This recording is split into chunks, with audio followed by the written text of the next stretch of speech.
Well, hello everybody and welcome back to the channel. Friends, good news. It's time to watch a little of Pike's Enterprise as we board Strange New Worlds Season 3, Episode 7, What is Starfleet? Nothing to it but to do it, friends. If you could do me a quick favor though and hit that like button, smash that subscribe, ring that bell for notifications. It greatly helps out a small channel and it allows me to alert you next time it's time to journey among the stars. And of course, if there's anything that we do that you would like early or in its full-length format, the link to our Patreon is in the description. And if you're not a fan of Patreon, consider YouTube memberships. You'll get all of our episodes at least a day early. But my dear friends, all that is then and this is now, and now it's time to watch a little Star Trek Strange New Worlds, Season 3, Episode 7, What is Starfleet? Prepare to engage maximum warp reaction. And away we go!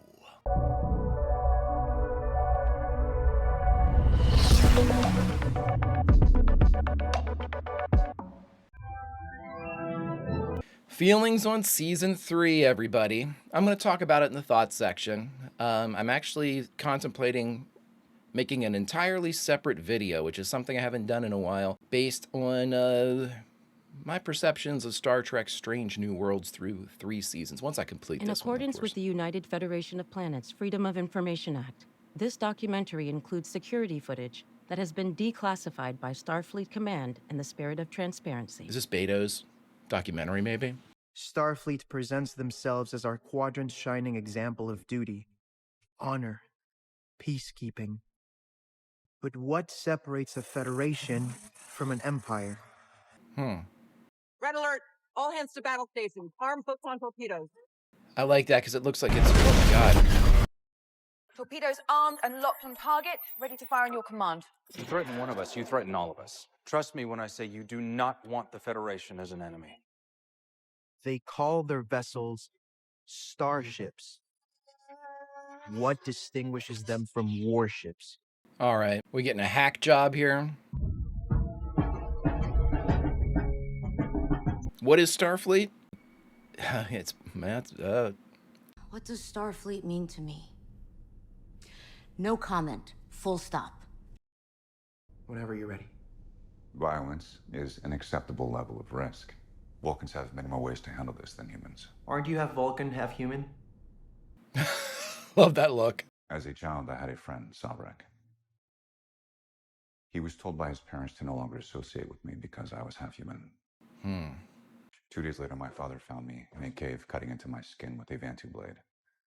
I was trying to cut away my human half. Dear God. I've had 12 broken bones, a fractured skull. Sometimes that means we attack first. The weapons Enterprise carries are primarily defensive. If you were to encounter a ship you fought with before, like the Gorn, would you fire first? Unless you can kill them first, the best move is to run. Yeah, ask a different species. That was a absolutely Box Canyon question. Starfleet has the interests of Federation and non-Federation worlds clearly in mind. Our missions and the goals of Starfleet are always in alignment.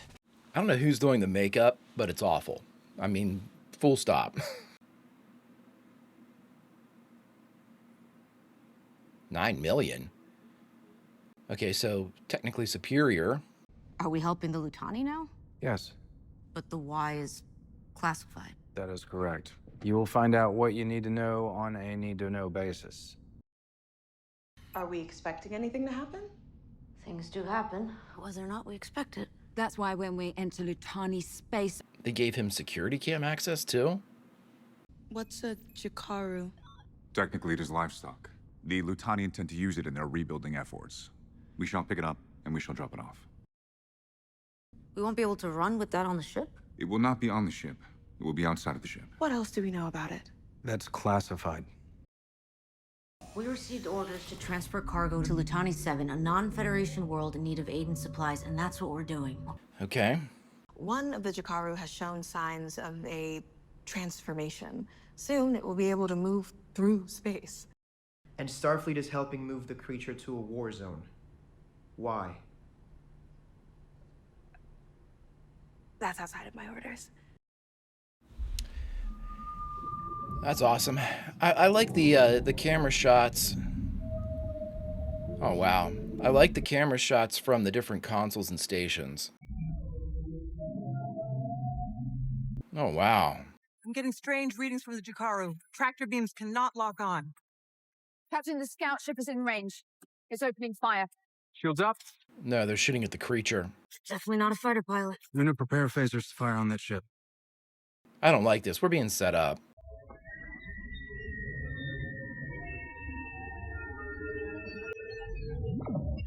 Whoa, whoa, whoa. Massive surge of radiation. On status. Shields holding, but the Lupani scout ship is completely disabled. Large transporters on that ship. Beam the survivors aboard. Get that containment field back up. And turn that damn thing off. They're going to be... Radiation poisoning is going to be through the roof if they didn't have their shielding up. They might all be dead. You felt the creature's mind? I sense its aggression. That's too quiet, even for me. Quadrilene? No, it's fatal to a species. Her vitals are crashing. Radiation poisoning. Hydrogen hypospray. I know, it had to have been radiation poisoning. The Jakaru. It's a terrible, awful mistake. It's okay. We were wrong. Dear God. I mean, is this really part of the documentary, watching an alien species die? Have you ever been ordered by Starfleet to kill anyone? But it is not a function of my current job. Current. I'm a doctor. I'm not the most qualified person to answer questions about Starfleet military protocols. Mission assignments, redacted. Protocol 12, redacted. Battle of Shakana, confirmed kills, redacted. Battle of Jagal, confirmed kills, redacted. Guess there's not much I can tell Have you. you ever scrubbed the surveillance logs from sickbay? Wait, what? Except maybe Elena, my roommate. We hung out sometimes. Ensign Elena Cho. She was in the Cayuga. Did you know that? I didn't. Elena went down with the Cayuga? I didn't look at all the names on the ship because It's morbid and sad? I know the mission, sir. I know the orders I was given. I'm not refusing command. Well, this is a frustrating episode. Our orders are to take it to Litani 7, so that's what we're gonna do. How, sir? I've done this kind of thing before, just usually on horseback. Chase down and lasso a bronco. Have you ever refused an Okay. order? Well, I'm not understanding why this was something that was allowed. This type of documentary. Certainly not a puff piece. What about other ships? Anything it runs into it might attack? I can send out a system-wide navigational bulletin to keep clear of our coordinates. keep it vague. This is a non-Federation planet. Are we outside of Federation space? I mean, we have to be, right? I think what makes me good at my job is that I have a lot of experience. From a younger age, I've had to look after myself. What does it feel like to kill somebody? What type of question's that? Spock, I understand that when the Jakaru powered up, you had a reaction. He's telepathically sensitive. You think you were actually in contact with the Jakaru? We heard it. It was talking. Okay, so if it's like whale song, Uhura, we need to decipher that. It's making noises, sure, but is it communicating? Does it have higher intelligence? We've been thrust into a situation here that is awful for this documentary, and one that which we don't have all the information. Do you believe in every mission? Yes.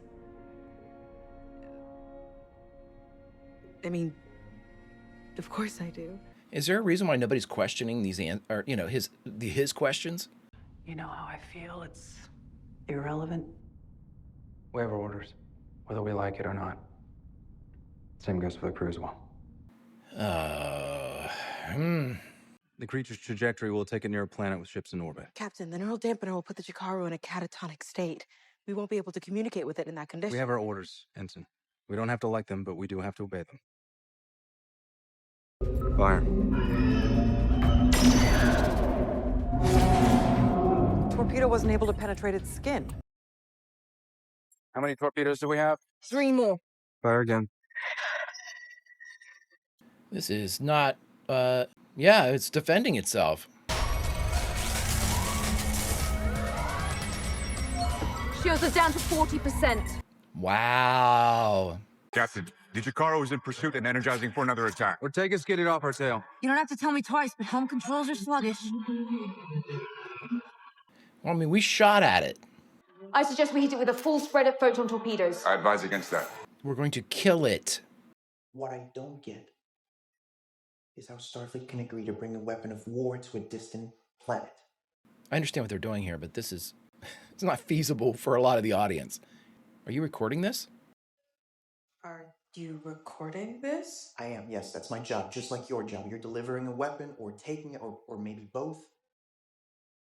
You're all just following orders. None of you like it, so I just want to know why, because it feels like the actions of a colonizer who takes. Oh boy. You know your documentary's never going to see the light of day, dude. This is what you've been after all along. Neon, I've been after. Go. Wait. And don't come back to the bridge. I'm going to make this story say what I need it to say. Can't stand shit like that. I'll be monitoring Spock's vital signs during the procedure. So if there's any complications, the link can be severed. We need to be close enough to link them. Well, hopefully the shuttle's small size won't alarm it. And if you do rile it, you won't last a second in that shuttle. None of you will. You saw what happened to the doctor. Given our orders, the shuttle is our smallest risk of loss against the creature. How do you explain to this creature, if you can communicate with it, that, hey, sorry about attacking you earlier. We were knee-jerk reaction. Spock has made connection with the Jakaru. I love the shots, but...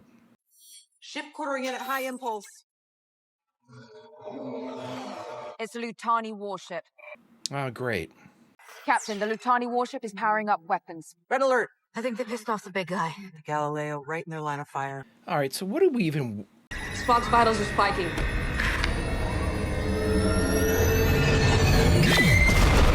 Yep. People do die. Have you ever seen somebody die? If it ever does happen to you, I don't think you would enjoy being questioned about it. Right. Where's Jim? Jim would have shut this shit down from the jump. What is the creature doing? As far as I can tell, watching the Lutani ship. After it attacked our shuttle, it started doing laps.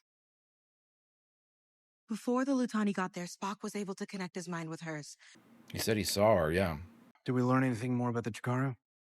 According to the data, her brain chemistry was artificially altered to focus solely on violence and destruction. Interesting. A bioengineered weapon. Communication with a new species. I won't risk another crew member. You don't have to. I'm volunteering.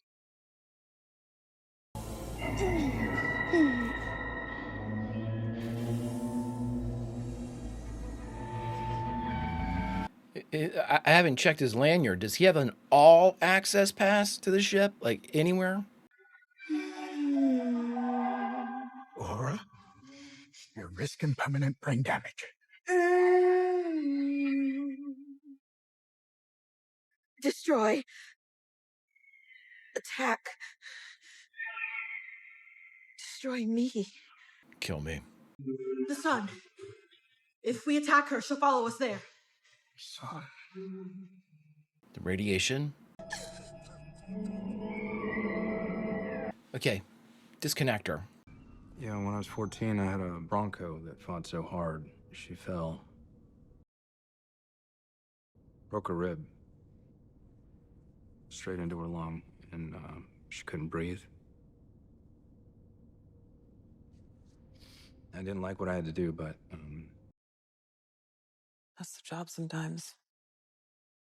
When the cost we pay for our missions, for our choices, comes due.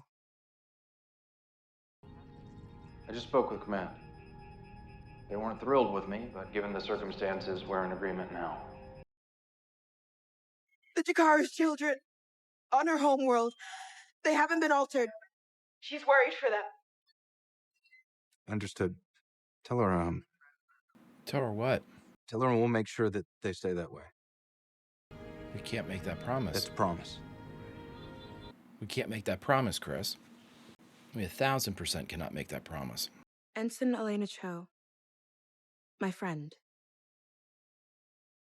died doing what she believed in. She's Starfleet. This is the job. We're often in a situation where if we don't do anything, people will die. But is it really just all in Starfleet? Don't you think we should take a step back? Who's going to fill the void, bud? I do think it's brave that you ask all these questions. No one should accept anything blindly. And that's all I was trying to do. I was just trying to provide a counterpoint. No, I don't believe that.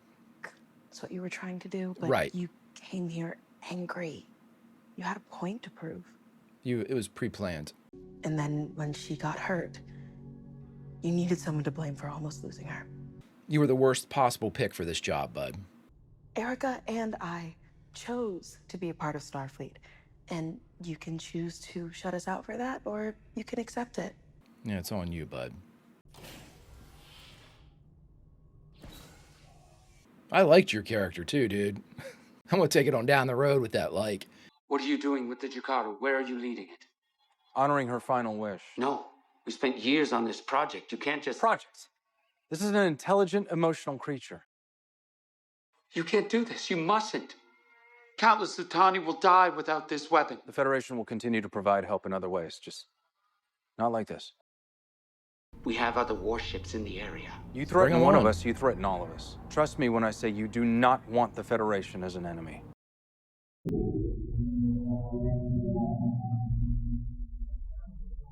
It's really cool looking.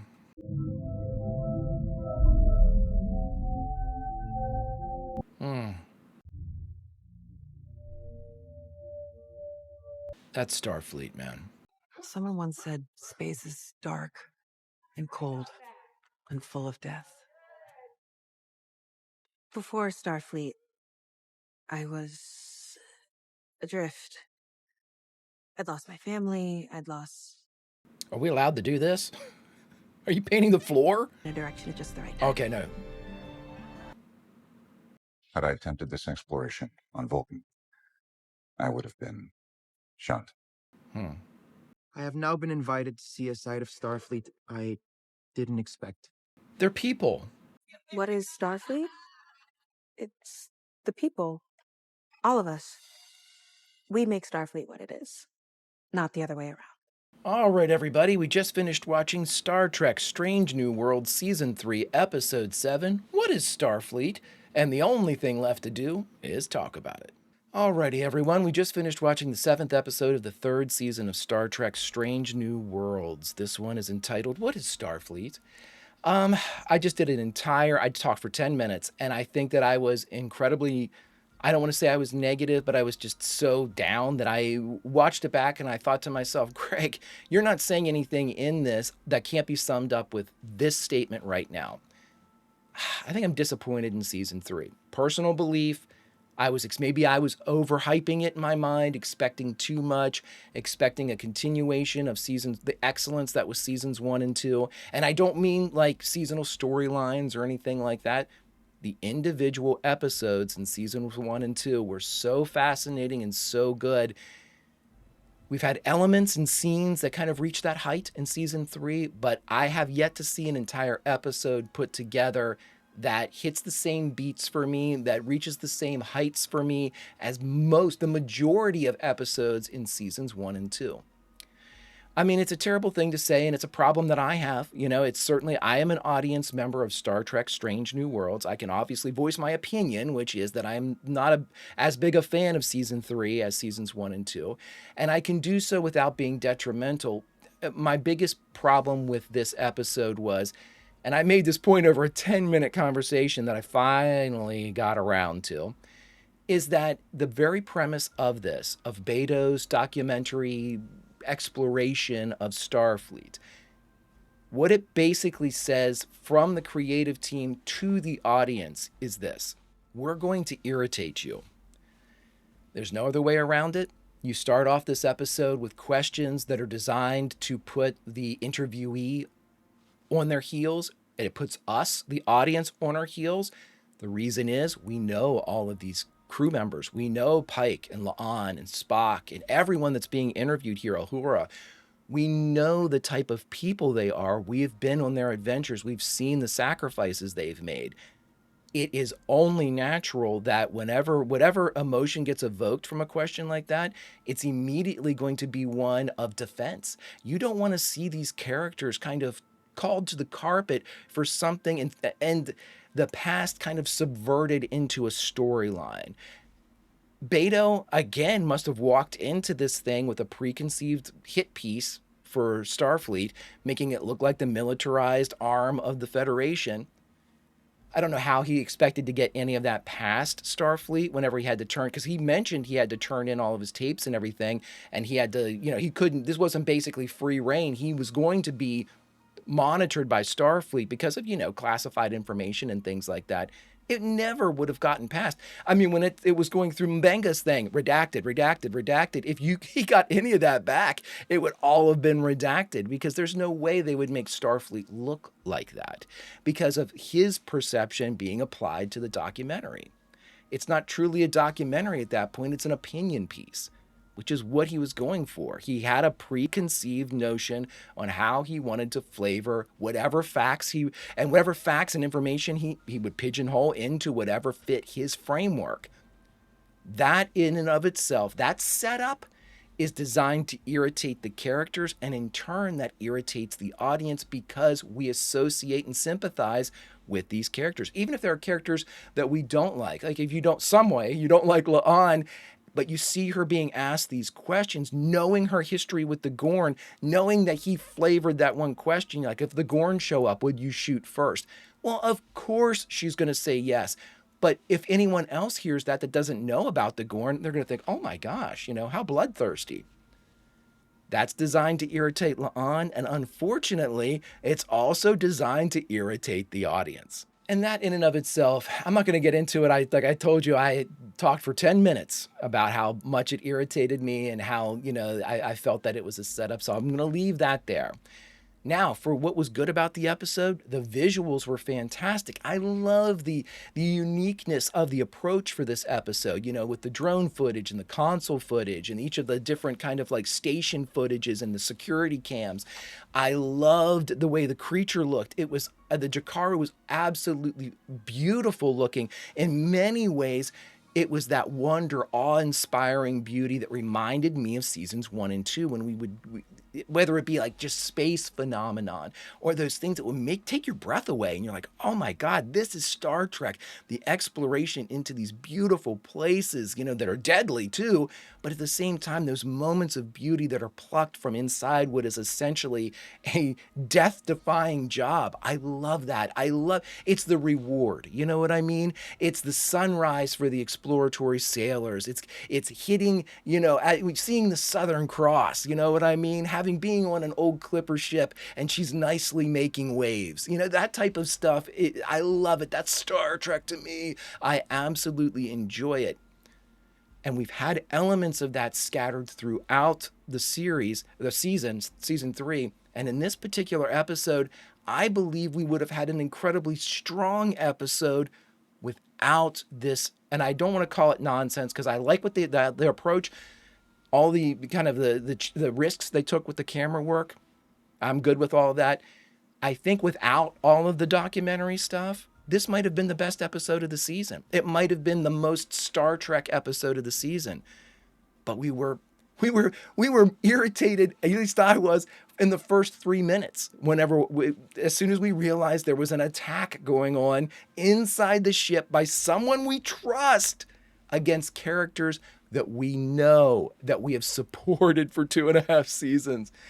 Oh, friends, I think that's all I'll say about what is Starfleet. We have 3 more episodes left, my friends. We have 8, 9, and 10, and I'm looking at each of those. I'm blank slating them each as we go into them because I want to see something that reminds me of seasons 1 and 2. For the simple fact that I know we have a season 4 and a truncated season 5, I appreciate risks of all kinds. They don't land with me sometimes in season 3, and that's okay. If the community at large likes them, more power to it. I'm selfish though, as an audience member, and if I could just see something that made me think, okay, I can see what they're doing. Oh, I was wrong. Or, hey, this is what they were building to. Give me an aha moment like that. I will eat my own hat. I will absolutely take everything back. But until then, I'm going to take each episode as it comes, view it in microcosm by itself in a vacuum, and see and hopefully appreciate these last three. If you could do me a favor, hit that like button, smash that subscribe, ring that bell for notifications. It greatly helps out a small channel, and it allows me to alert you next time it's time for a little Star Trek or any of our sci-fi fare. And of course, if there's anything that we do that you would like early or in its full-length format, the link to our Patreon is in the description. But my dear, dear friends, all that is then and this is now, and now, unfortunately, it's time to say goodbye from Star Trek Strange New Worlds. So where should we say goodbye from? Well, normally I like to say goodbye from a scene within the episode, but I am here to tell you that, friends, we get our own scene. This is a bonus scene. This is the director's cut of this episode because you and I, we are crew members aboard the NCC 1701. We always have been. We don't get as much camera time, but hey, maybe that'll change with this bonus scene as soon as we make the director's cut of this episode. So I ask each and every one of you, what is Starfleet? And for me, what is Starfleet? Starfleet is a vehicle of exploration, of discovery, a vehicle that carries not only the crew that I have come to love, but the ideals that they defend. And friends, until such time as we can watch some more Star Trek, some more Starfleet, and some more strange new worlds, Vulcan roll, and I'll see you.